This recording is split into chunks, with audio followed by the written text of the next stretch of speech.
it's vitally important that the selling owner have that group of people that he or she can rely on, and let them know that they are vitally important to what's about to happen, and that you as the owner value their input. You value their opinions, and you will act on that input and those opinions to the extent that you possibly can. If you spend some time in the title industry within a leadership role, the opportunity for a merger or acquisition has likely presented itself. While a lot of prepping goes into M&A plans beforehand, it's the transition period that can make or break its success. Crunching numbers to analyze the financial benefits of the merger or acquisition is only one part of the equation.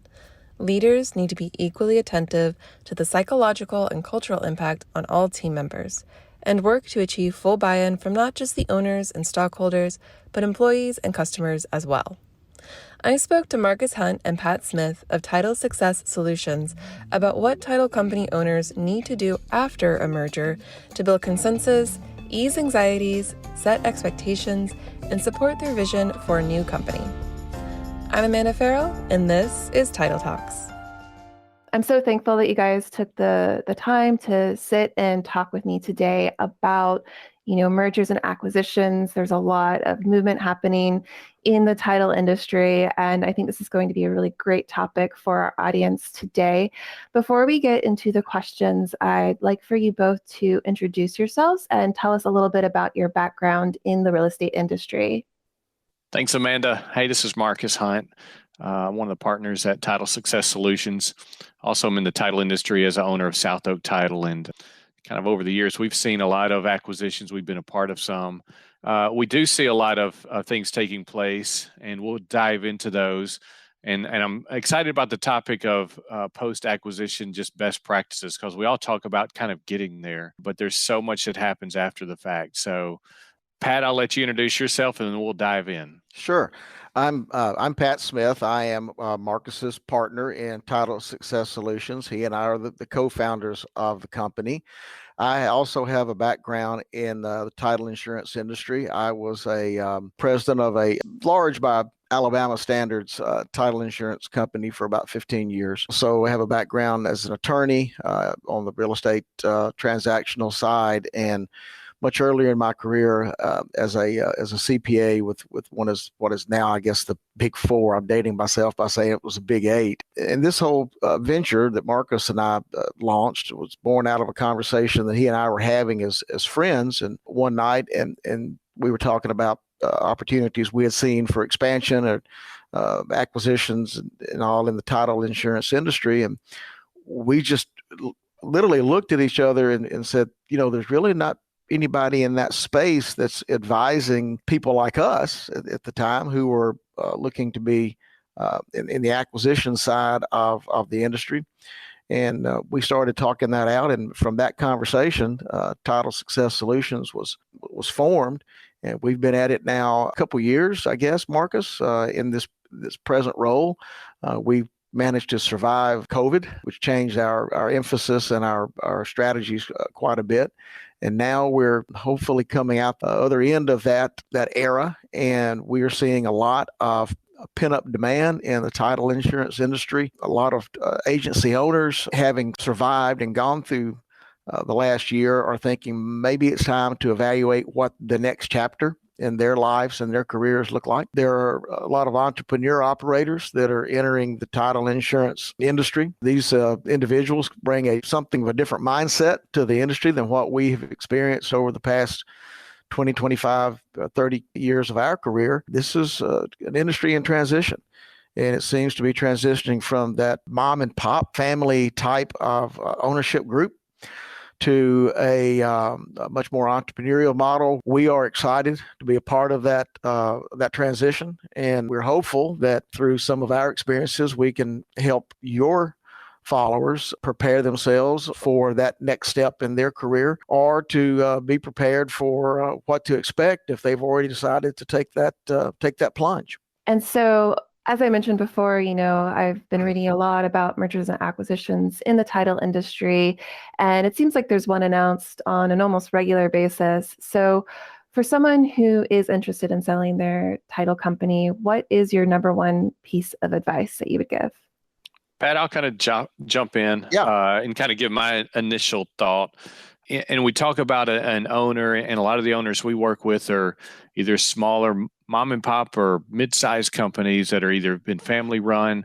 And you really got to step back and decide what you ultimately want as an owner that's looking at transitioning out. So what are your main goals when you're looking at whether it's, within the next year you're looking to exit, or whether it's even in 5 years? Pat and I do some webinars and sessions about just exit strategies and planning. And so that could be a window of a short window, or it could be a longer window, but ultimately you got to define your goals as an owner. And that can be everything from, once you sell, do you want to completely walk away from the business?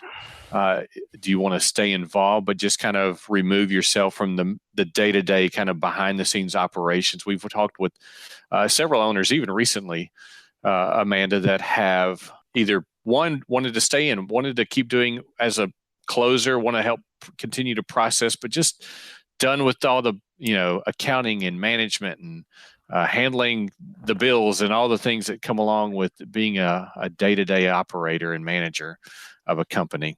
We've talked with other owners that are literally day one, I want to be gone.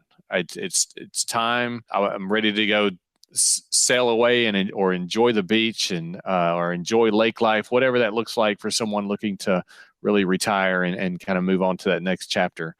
From there, a lot of other pieces fall into place. But Pat and I always kind of say you got to be ready for that question, because it's going to be one of the first things that an acquiring company will want to know is what are your plans as the current owner, because different companies will handle that different ways that are looking to acquire. The next step from that self-examination, that why do I want to take this step? Is it that I've been in this business for 45 years? My family is not interested in succeeding me. It's just the why. And your why is your why. There's no right answer to that. It's what is your motivating factor of why you want to take this step. But once you know that answer, there's a very important next step. This is not something that you can decide, I want to transition, and then just walk out in front of your office the next day and say, we're for sale. Come in and bring me your offers. It's not, you could do that maybe as a residential real estate if the house is in good shape, but there are preparations to be made. And maybe not number one, but number 1A piece of advice is, after you find your goal, is to start that preparation process. This is a process, not an event. You need to prepare for that. You need to sit down and start working toward preparing your office, your agency, your company to be closely examined, to be critiqued, criticized, picked apart, because the people that are interested in possibly acquiring your company are going to come in and perform a very thorough due diligence process, and they need to know exactly what's going on inside that company to make the right decision of whether your company is the right fit for them. That doesn't mean that it's right or it's wrong. It's just that your company may be the right target for Joe, but it may not be the right target for Sue Ann. But in either event, you've got to start that process, start getting ready for due diligence, have your financial statements for the last 3 to 5 years in order, not just tax returns, but financial statements. Have them ready to hand over to someone to review, backup information for those, your general ledger accounts, tax returns, leases, your employee roster with their payroll information, job descriptions, organizational charts, so who reports to who. And if you're wigging out right now going, I don't want to do all that, you don't have to do it all yourself. There are people in the industry that can help lead that process for you. This can seem overwhelming when someone decides they want to exit. And we talk about, the preparation and preparing. There are teams, people that can come alongside you. So many owners right now are so busy because the market's just running 90-0, moving at an incredibly fast pace. And so it is hard to look up and either work kind of in the business and on the business and prepping for a possible acquisition. And you don't have to do it all at once. That's kind of another thing Pat and I preach, but you got to start somewhere. And as Marcus said, those of us particularly the owner operators of title agencies, all right now in our area, and I think probably across most of the country, are swamped. They're absolutely swamped. It's a busy time. There's no inventory. Things moving very quickly. As we say in the South, ain't nobody got time for that. Ain't nobody got time to go through these financial statements and put them in a format that might be more akin to generally accepted accounting principles and cash flow statements. And this is an opportunity, as Marcus said, to work with a consultant, investment banker, with somebody who not only they have time for that, that's what they actually do on a day-to-day basis. So there are people there who will help you. Never, ever in this process be afraid to say, I don't know how to get from point A to point B. Would you please come and talk to me about how to make that happen? We had the opportunity to, host you for a webinar, and you both were able to go into those details of the preparation for the sale or the merger itself. And I'm curious to know a little bit more about the after the merger, after the acquisition, whatever it might be. Marcus, you mentioned, the owner or whoever wanting to stay on and continue to do certain work within the newly restructured company. And I'm curious to know, how common is it for a former owner to retain a role after a transition of ownership? And does that often disrupt or undermine new leaders' position? I think there's a balancing there, Amanda. And I think a lot of times acquiring companies would like for that the owner to be on board, or at least for a period of time, to help in the transition. I mentioned earlier, having a client that's talked to us and literally wants to kind of move on day one. That's not super helpful whenever you're trying to have these two worlds, come together. And so I think it's important, even if someone is looking to exit sooner than later, as far as from the day to day, and just really kind of, jump on the sailboat, go enjoy kind of retirement life.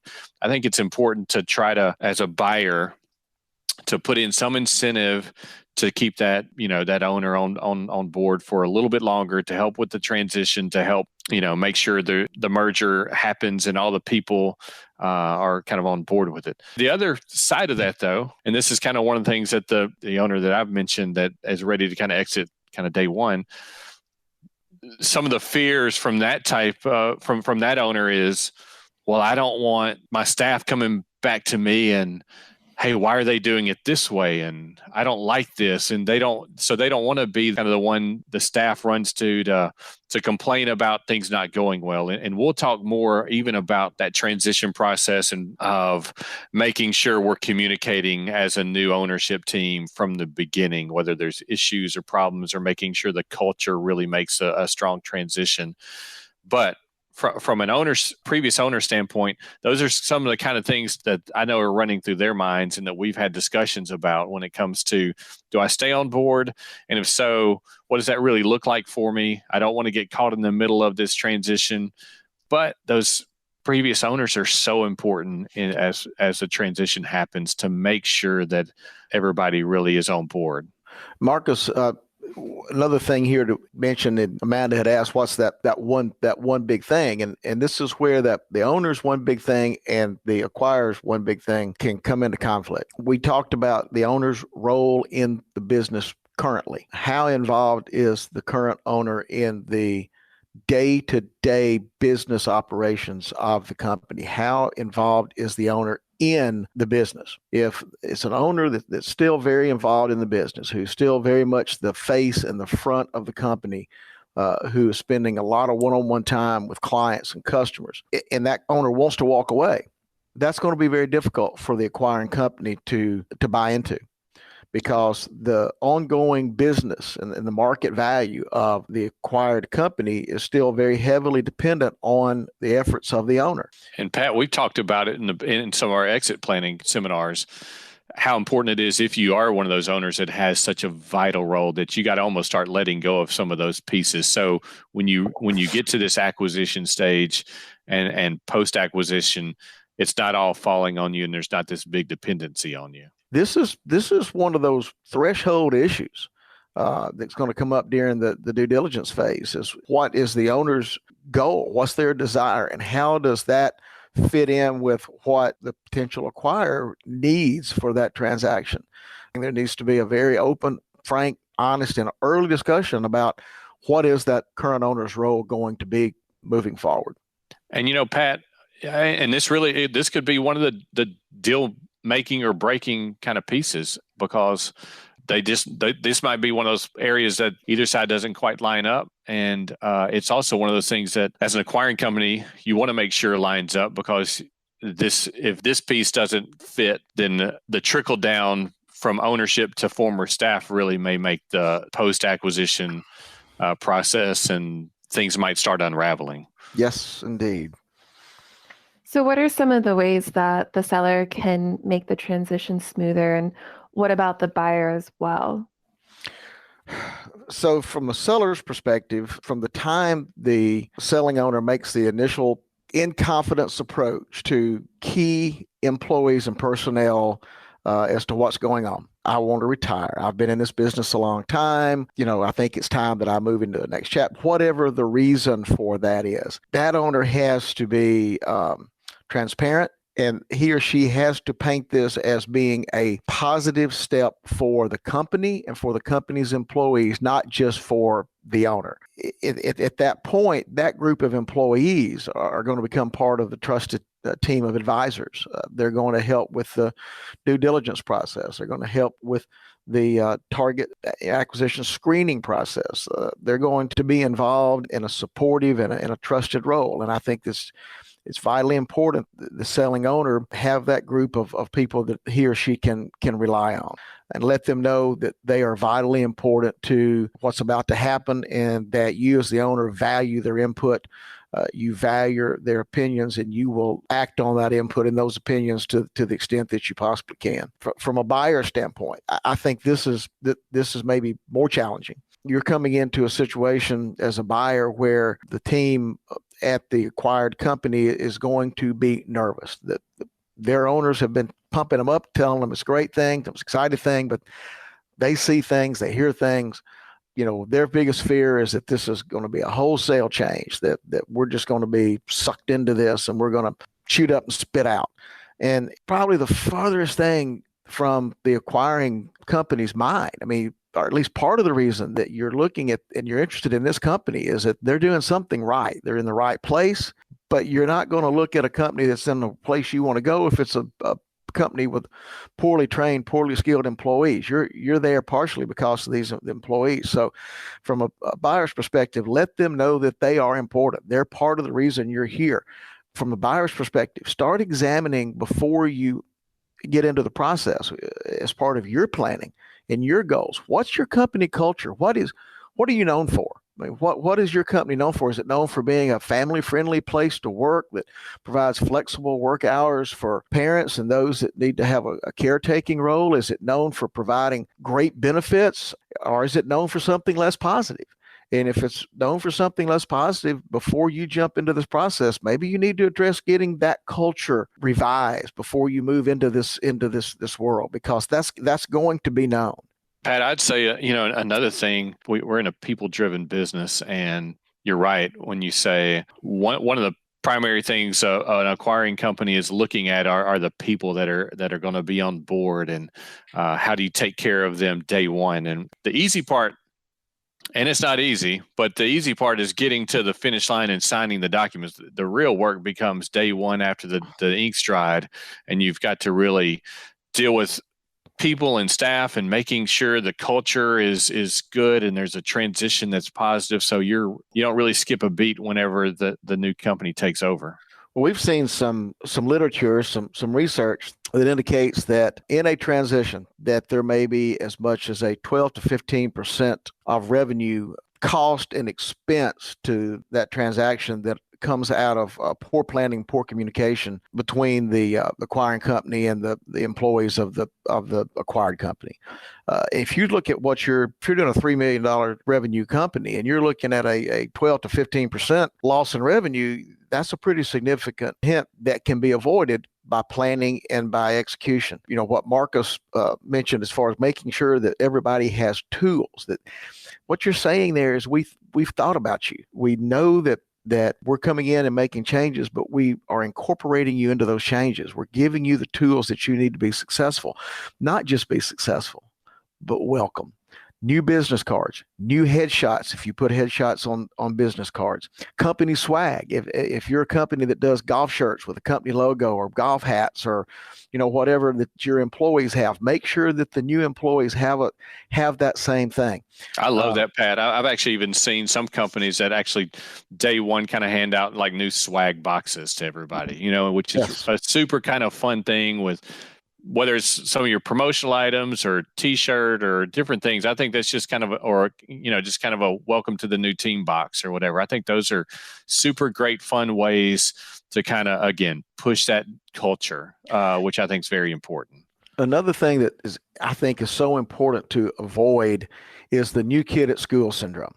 We all watch those, coming of age movies and TV shows growing up, or our children did, where the new kid is sitting alone at the lunch table because he or she doesn't have any friends, and you want to avoid that. So when you're bringing new people into your company, you want them to feel welcome. You want to make sure that the employees of the acquired company and the employees of the acquiring company aren't maintaining their separate cliques, their separate groups. You want to integrate those. Plan something to make that happen. One thing that I've seen done with a couple of times, it's just pretty easy, is that right around the time you do the acquisition, and maybe ever so often after that, you call a food truck and say, come to our office today at lunch. We're going to all sit down together and our mill around the food truck. We're just going to talk. It's hard to get people to do those kinds of things outside of work hours now because we're busy. Children have ball games. We've got things going on, but to the extent you can do that in the workplace during the workday, you're starting to meld the two cultures together and create something that we hope has the synergy that you planned and hoped for during the acquisition process. I love that food truck idea. There's nothing better than good food to bring people together. Music helps too. Yes. So I think that's a great idea, having, a small event to get everyone together and some sort of little reward to entice people as well to come out and meet new people and feel like they're building a new culture together.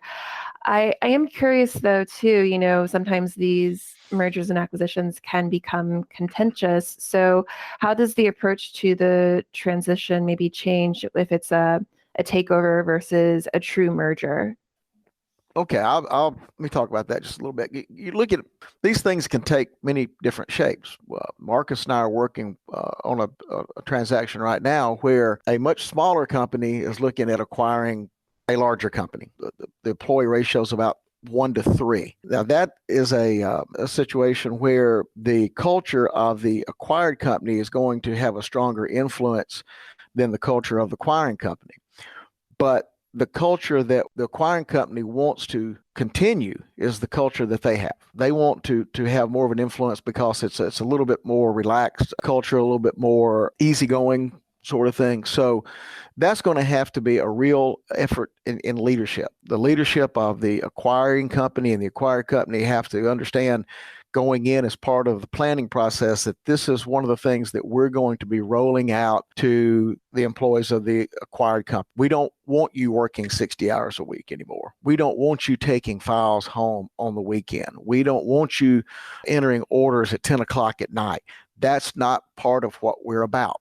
We are trying to instill a workplace environment you look forward to coming to, that your stress level doesn't go up the minute that you on Sunday night when you start thinking about coming into work on Monday. You don't get to Sunday crazies. If the role is flipped, where you've got a larger company acquiring a smaller company, I think it's a little different there because you're probably going to want to install that culture influence is going to be different. So I think, again, what you can do there is to look at the size of the players, the role, look at who's going to have the oversized influence in the terms of determining the company culture going forward, and then decide how to combine and direct that company culture through leadership to where you want it to go.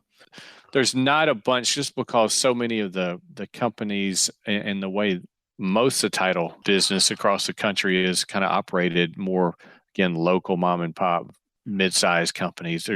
You don't have a bunch of like takeover opportunities.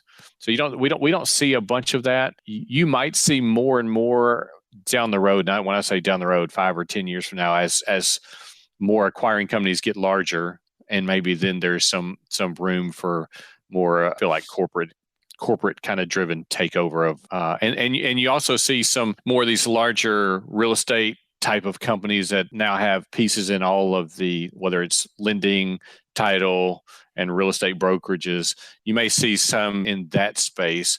But for the most part, Pat and I really don't see a lot of kind of takeover scenarios. It's really like, what's the best fit merger acquisition, and making sure for both sides that it's a working model. Two other ideas that I want to bring into play for that transitional period. One is, and we mentioned this before, is the communications from the new management team to all the employees, but especially to the employees that have just been brought on board. Communicate every day. One idea that I like is that for either the manager, the owner, the leader, or the management team for maybe 30 or 45 days, ever how long after the effective date of the transition, is to send out an email, or now one of the things we're seeing are the short video clips, to send out an email or a short video clip every day for a little while, every day. I'm Pat Smith. I'm the president of ABC Title. We're so happy to have you as part of our family. This transaction is a process, not an event. And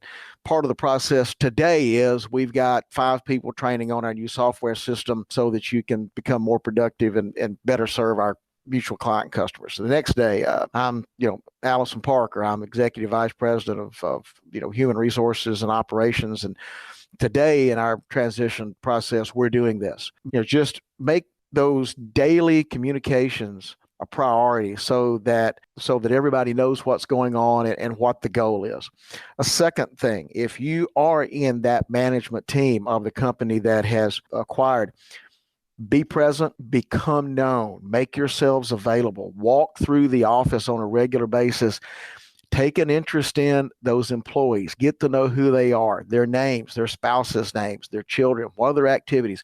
Let them know that they are not just a resource to make money for the company. Those are soft skills. So many times, those of us in our professions, financial professions, legal, we tend to discount those soft skills. People in HR realize how important they are.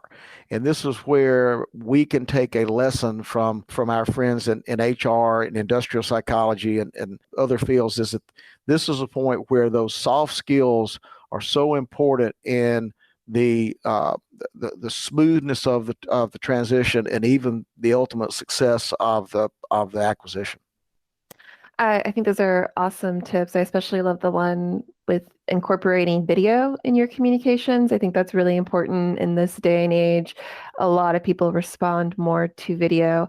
And a lot of times we assume, if you're in business, just write an email, but video is such a more clear and concise and sometimes easier way to communicate something to a group of people. So that's a great tip.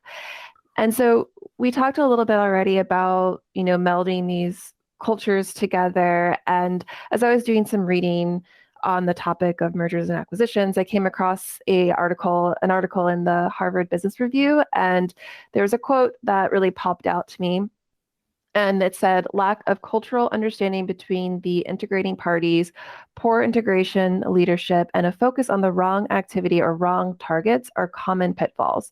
So how do you recommend to buyers and sellers, how do they get a better understanding of what that company culture is and also their internal processes? What's that review process like, and that sort of, fact-finding strategy going to look like?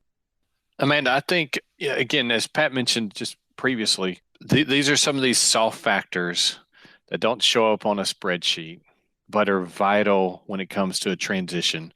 Culture is so important. It can make or break a company. And so I think from a buyer's perspective, as part of your due diligence, you've got to kind of dive in and dig a little bit deeper to kind of see what the current culture of that company is. Is it a bunch of, is the staff more individualistic and they're just kind of hiding behind their monitors, grinding it out, doing their work, and then going home. And there's really not a lot of kind of community within the office. I mean, that's you gotta know that. Is there a reason for that? We always talk about even in staffing, there are people that are great out front people, our salespeople, some of our leadership, but then there are great people in our business that are great kind of behind the scenes that do great, amazing work in underwriting and title search work and are amazing kind of in processing behind the scenes. And so with any company, you're kind of measuring those, but you're always trying to find this common ground of way to create community. We think it's very important for an acquiring company and the ownership to kind of have a pulse of what that looks like. And so whether that's spending more time with some of the staff and the team prior to acquisition, one, you can do that. Two, one of the things Pat and I have seen and some of the things that we try to help incorporate with an acquiring company is even taking the pulse, whether it's some kind of survey or try to get some kind of feedback prior to an acquisition, just part of the due diligence. Maybe you're trying to dig a little bit deeper and do a survey about what you enjoy. What are things in the office that everyone participates in? What would you like to see? And so I feel like there's some things you can do on the front end to kind of gauge that, get a true pulse, and then be able to decide again whether that fits within your culture that you're bringing to the table to this new company you're acquiring.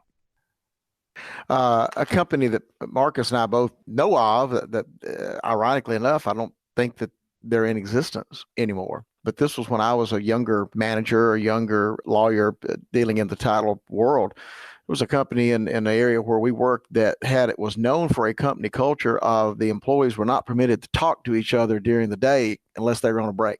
This was a very hardcore culture. And if I was looking to make an acquisition and I was coming out of the culture of the company that I ran, that's going to be a difficult sell for me, because I don't know if this is a managerial decision that they don't want the employees talking to each other. I don't know if it's because of the personalities of the employees, but I just know that that's not going to be a real good fit for the environment that I've tried to foster in the company that I'm running. So as part of that process, I think it's important to examine the relative cultures, the relative environments of the two companies and determine whether or not it's just a fit. I mean, I know kids these days, swipe right, swipe left. Sometimes that opportunity may be a swipe right opportunity, and sometimes it may be swipe left. It's just not one that's going to work well for us. From a seller side, Amanda, because I know a lot of sellers that we work with, one of their number one things is I want to make sure my people are taken care of. I'm actually working with a company right now. Their number one thing as part of their transition out is I want to make sure my team and my staff are well taken care of. If not, then I just would rather just stay here and keep doing what I'm doing. Culture is created by great leadership. And so I think it's a top-down thing that happens whenever the right leadership implements culture and helps promote culture and does things to create a community within a company and an office. So I think the companies that are really doing it well right now and growing are run by leaders that believe in creating culture. Yeah, I think that's a really great point. And so I wanted to ask a little bit more too about, after the merger, there's going to be a lot of restructuring of the organization, and there's also going to be an emphasis on how is it going to function, how will those changes take shape. And so I'm curious to know a little bit more about how merging companies can build a consensus and integrate their operational approaches, and who should be involved in those efforts to integrate things. Should it be something that is every staff member is considered a stakeholder? Should you be designating certain people within certain departments? What would you say is the best approach, depending maybe on the size of the companies? I think that the first thing to recognize is that a crammed down approach is not going to be successful. I mean, we've often heard of my way or highway approach. That is not going to result in a successful transition for a number of reasons.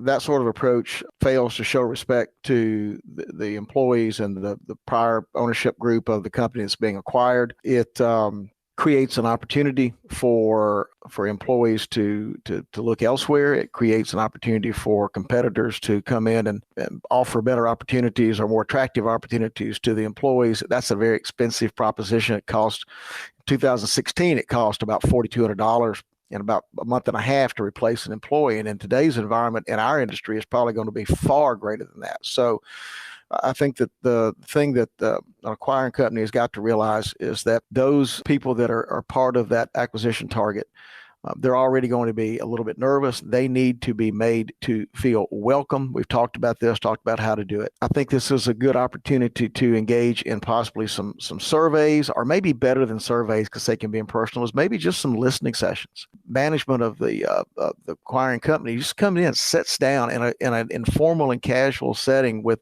groups of employees and talk to me. Share with those employees what your vision is. What got you into the business? What made you want to acquire this company? Why are those employees important? Listen to them. What do you like about working here? If you could change something, what would it be? Let them be heard and let them feel like their efforts are valued and that they're being integrated and brought into a company, that this is a combined effort. This is not something we're trying to force down on you. As far as who is a stakeholder, just like who's in sales, who's in customer service, everybody. In our business, we had people who their job was to jump in a little car and deliver commitments around town. I don't think we do that much anymore. But whether it's somebody that has that entry level position all the way up to somebody who holds major fiscal and monetary responsibility, again, doesn't show up on a spreadsheet, doesn't show up on an income statement. It's an approach that's absolutely crucial to making that transaction succeed.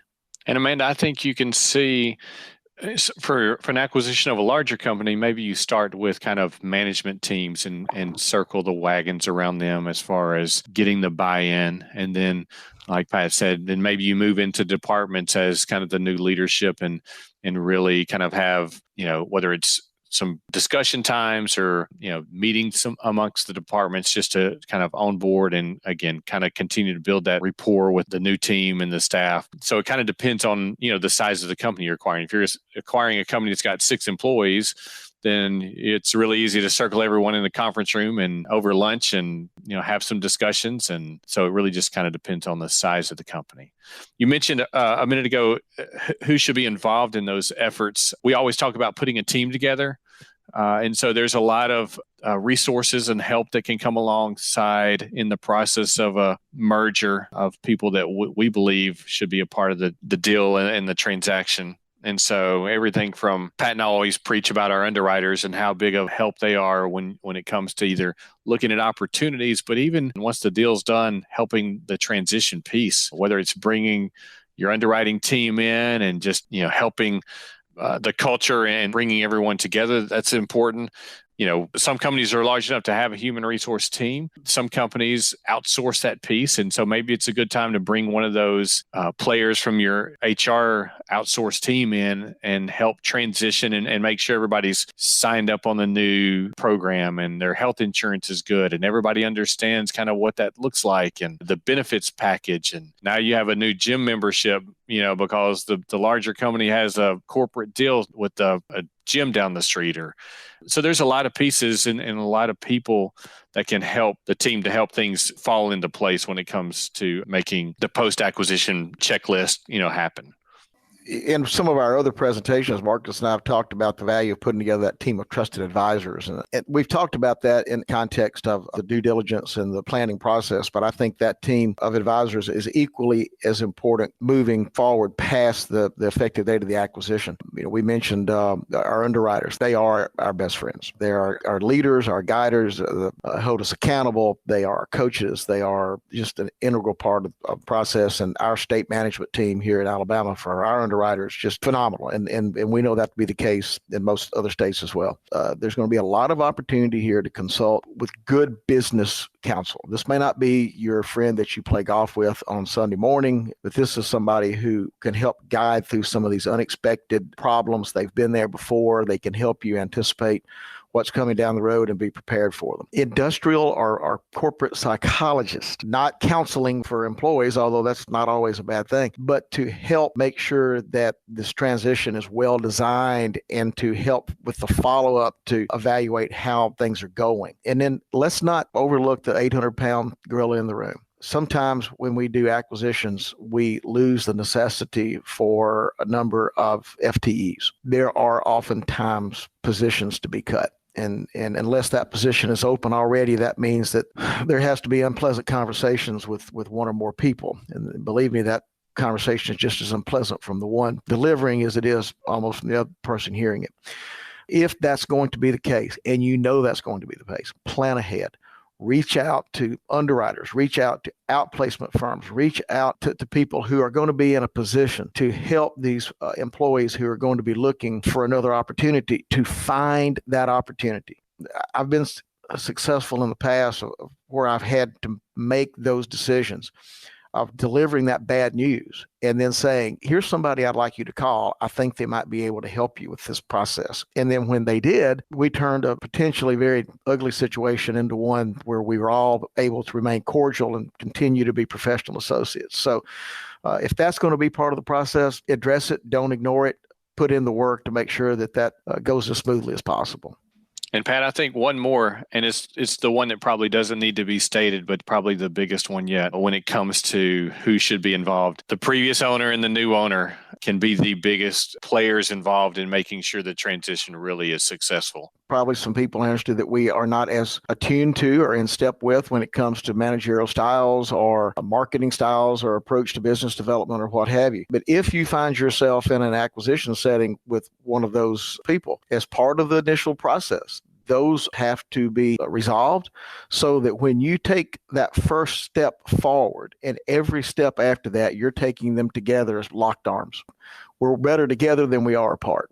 I'm curious to know what your advice would also be, after the merger has gone through the transition and the restructuring and reorganization, all that has occurred. When should a formal assessment of the merger and acquisition integration be conducted, and what information should be captured for those who plan to do more mergers and acquisitions in the future? First of all, I think that review, that evaluation process is continual and ongoing. Not only during the process where you're having regular meetings with your team of trusted advisors to review your checklist, to review your processes in terms of getting to the effective date of the merger, but going forward after that, it needs to be almost on a daily basis. That leadership team needs to be looking at how are we doing, where are we seeing pushback, where are we seeing concerns, how do we address those? You don't want to let those things fester. They're not going to get better with time. So we want to make sure you're addressing them. Then I think that from a more formal basis, I would say that early on, that first month, you're looking at maybe once a week. From there, go to about once a month for the next 2 or 3 months. How's our training going? Have we been able to get everybody involved in whatever new process? How's the integration? How are these things going? To a formal snapshot there, having those ongoing listening sessions, talking sessions with the employees. I used to be in an organization that was very actively involved in the acquisition process, and they used a method they called, and it's not unique to them. A lot of people have it, but we had it pretty well formalized, which is called plan, execute, measure, and correct. You can use this in connection with an individual transaction that you're working on, or you can use it in connection with serial transactions if you're going to be doing future acquisitions. Is plan. We've been talking about that a lot. You start the planning process with defining your goals and your expectations, the whys. Why am I doing this? How do we go about doing it? What's our plan? Here's our checklist. Here's our time frame. This is what we need to accomplish and when. We execute. We start that process. We put the dominoes in effect. And we let the dominoes knock each other down. We get to the end. Then we start this process of measurement. There's going to be financial measurement. Are we hitting our financial performance goals? Have we successfully integrated our systems, processes, software, our underwriters, our search functions, whatever we're putting together? Are we successfully merging our employee cultures? Are people beginning to work together rather than continuing to work separately? Possibly, again, use your team of trusted advisors, your industrial psychologists, your consultants to help you measure those intangibles. It's pretty easy to look at a financial statement and say we did or didn't make money. It's a little bit harder sometimes to look and see how that employee transition is going. And then finally, correct. If there are areas that we're failing, if we're not hitting our target goals for revenue, why not? What do we have to do to correct where we are to get to where we want to be? If we don't have all of our employees successfully trained and up to speed on new software, how do we correct that? If our employees are struggling to integrate themselves into the desired culture, what's our corrective measurement? And then I think that the measurement and the correction phases are ongoing. And you're going to want to take that snapshot until you feel comfortable from the feedback that you get from both the objective and the subjective factors that this has been a successful transition and we're now fully integrated with each other. Amanda, I kind of break it into kind of 3 sections in this process. You got your, KPIs that you're facing. So I always advise and talk to companies about what are those? What are you measuring? What do you want to measure? Are you measuring orders? Are you measuring revenue? You're measuring new business, kind of what are those KPIs, and be able to have that baseline of what you're trying to measure when you come into a new acquisition. And you can apply kind of the formula that Pat mentioned about planning that and measuring that and implementing those KPIs. The culture we've talked about throughout this whole discussion, measuring kind of the success of culture and what that looks like and the people piece of an acquisition. And then just the integration piece, which is kind of this front part of, this front window of time of transitioning everyone over, getting everyone set up, having that planned out so you can measure that. And again, kind of apply it and measure against kind of what Pat just mentioned. But those are kind of 3 big areas that I feel like you can create plans and checklists and kind of measure those 3 pieces when you're coming into post-acquisition success. Great. I feel like we've covered so much. Is there anything else that you feel like you absolutely need to share before we end today's conversation? Marcus and I have been privileged to travel a lot, go to a lot of different conferences and seminars and classes, whether it's American Land Title Association or ResPro or Title Alliance, Realty Alliance, whatever that may be. And I kind of developed an approach a long time ago because you get so much information thrown at you in a short period of time, like we've probably done today, to try to distill that down into one takeaway that you can focus on if you're involved in this process. The one takeaway I would like everybody to have from this process is that looking at the numbers is easy. Looking at the people, look at the culture, look at how this process makes people feel as being absolutely vital to the success of the acquisition and transition process. If you don't do that, it's not going to have the results that you hope for. It is the people piece is something, again, that doesn't hit the spreadsheets, but is so critical when it comes time to really making the transition and being successful down the road. And so I agree. I think one thing is when you take a step back, you get through all the due diligence and get to the signing and the deal happens. It's what you pour into the people. It's what you invest in the people. It's what you invest in the culture that really will create a successful ultimate acquisition. Well, thank you so much to both of you, Pat and Marcus, again, for your time and your insight. I really appreciate it, and I hope you enjoy the rest of your day. Thank you, Amanda. Always a pleasure to work with you guys. You guys do such a great job of educating the community, and we love being a part of it. Amanda, we thank you, and we just appreciate your time giving us a voice to express our thoughts on what we talked about today. Like I said, Marcus and I are part of this world. It's part of our industry. It's what we do on a day-to-day basis, and we want to see our industry and our friends in the industry thrive and be successful. And we appreciate everything that you and your company does to help make that possible. And we just appreciate you giving us the opportunity to talk. Thank you so much. It's been my pleasure. You can find more information and resources about mergers and exit strategies at TitleSuccess.com. Thanks again to Marcus and Pat for speaking with me today. Title Talks is produced by PropLogix and myself. Original music is by Cole Sando. Original graphics are by Jordan Norris. Until next time, happy closings.